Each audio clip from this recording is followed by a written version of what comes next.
من میگم اصلا اقتصاد اسلامی نیست، وجود نداره. خوب شما میگید هست، بگید که اقتصاد اسلامی چیه و نقد شما چیه؟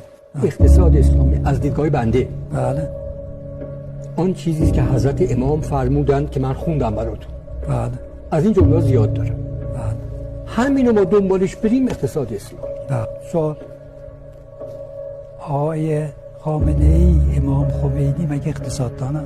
چرا باید ما دیدگاه اقتصاد اونا رو قبول کنیم اگر اهل علمی؟ اونا مگه اقتصاددانن؟ ما راجع به فقه، راجع به فقاهت نمیتونیم حرف بزنیم، اجتهاد کنیم. خب نخوندیم، درست هم میگه. اونا مگه خوندن اقتصاد؟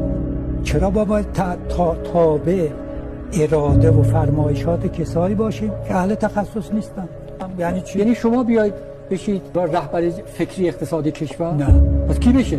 اقتصاددان. ولی شما و امثال شما بیان بشن مدیر اقتصاد که کشور رو دو دسته تقدیم آمریکا کنن. عجب، از کجا تو فهمیدی؟ برای اینکه امام خمینی، آقای خامنه ای، اینا اهل تخصص اقتصاد نیستن.